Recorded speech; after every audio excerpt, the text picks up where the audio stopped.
비가 꽤 오셨는데도 불구하고 미세먼지가 채 가시지 않은 토요일 아침입니다. 오늘은 좀 늦지막히 인사를 드립니다. 아, 트위터를 좀 보시는 분은 아시겠지만 제가 요즘 신경이 좀 예민하다거나 아니 그냥 좀 화가 나 있는 상태입니다. 그 왜 이렇게 화가 났을까 하고 스스로 머리를 긁으면서 곰곰이 생각을 해보다 보니 예전에 아주 오래전에 한 10년쯤 전에요. 그 황우석 논문 조작 사건 때 이와 비슷하게 화가 났던 기억이 납니다. 이거는 그 무슨 정의감이나 뭐 국가와 사회를 위한 걱정, 뭐 상처받는 약한 자들을 위한 마음하고는 거리가 먼 느낌입니다. 그냥 참으로 오랜만에 느껴보는 일종의 모욕감이죠, 모욕감. 제가 좋아하는 것은 이런 겁니다. 제가 잘 모르는 어떤 것을 직면했을 때, 새로운 것을 봤을 때, 그게 어떤 과정을 통해서 어떤 인과관계로 인해 발생한 사건인가, 어떻게 만들어진 존재인가 하는 것을 알아내는 겁니다. 모든 존재는 그 존재가 탄생하기까지의 맥락이 있기 마련이거든요. 그 맥락을 찾아내는 것이 제가 제일 좋아하는 일입니다. 그게 처음에는 과학으로 발현되었었죠. 이 세상은 도대체 어떻게 움직이는 것인가에 대한 호기심이었고, 그리고 그게 요즘에는 그 역사 탐구로 저한테서는 발현되고 있습니다. 제가 글로 쓰거나 말로 하는 방송에서 다루는 소재들의 대부분이 다 이런 것이라는 점 이미 아시는 분들 많이 계실 것 같습니다. 어떤 것에 대한 기원을 밝히고 그 밝혀진 맥락을 사람들에게 설명하고 전달하는 일이죠.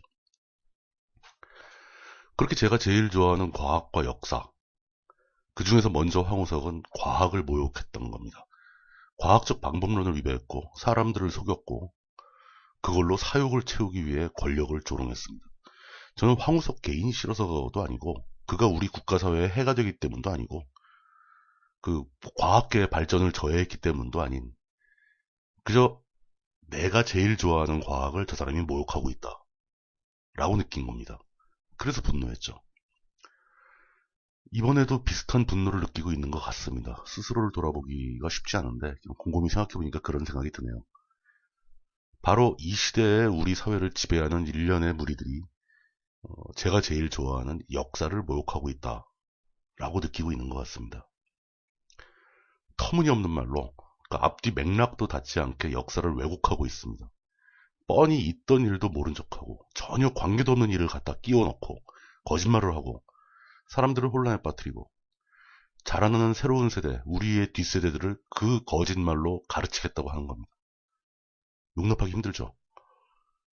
그리고 그들은 그런 짓을 통해서 과거 황우석이 했던 것보다 훨씬 더 큰 이권을 노리고 있는 걸로 보입니다. 진정한 모욕감이 느껴집니다. 그게 일단 모욕이 느껴지고 화가 나게 되면 그 표현이 거칠어지고 자기 스스로도 그 전달하고자 하는 내용을 잘 전달하지 못하게 됩니다. 단점이죠. 화를 내는 걸 별로 안 좋아합니다. 물론 진정으로 분노할 필요가 있을 때도 있습니다. 하지만 평소에는 분노를 가지고 사람을 설득할 수는 없기 때문이거든요. 솔직히 화가 많이 나네요. 오늘도 일어나자마자 처음 본 소식이 그 MBC 방송국에서 시사 제작국장으로 일하던 정연국이라는 사람이 청와대 차기 대변인으로 내정 유력하다. 뭐 이런 소식입니다. 과연 그 사람이 여태까지 그 MBC라는 방송국에서 어떤 프로그램을 만들고 어떤 보도를 해왔을까? 어떤 생각으로 방송을 해왔을까? 뻔한 거죠. 청와대 가고 싶어 했겠죠. 저는 저 스스로를 유달리 정의감이 강하거나 이타적이거나 이 사회를 위해서 뭔가를 해야 하겠다는 열정에 불타는 뭐 그런 비분관계형 지사 뭐 이런 거하고는 절대 거리가 멀다고 생각합니다. 전 그런 사람이 아닙니다. 그럴 리도 없죠. 체질에도 안 맞아요. 술 좋아하고 놀기 좋아하고 사람들하고 같이 웃고 떠드는 거 좋아하면서 그러면서도 저 스스로 손해보는 거 굉장히 싫어하는 이기주의자입니다. 물론 뭐 이제 부당한 방법으로까지 이익을 취하고자 하는 그런 이기주의는 아니죠. 그냥 소극적 이기주의라고나 할까요? 하지만 저도 모욕당했다고 생각하면 누군가가 제가 좋아하는 것을 좋아하고 아끼는 것을 망치고 있다, 모욕하고 있다라고 생각하면 굉장히 화가 납니다.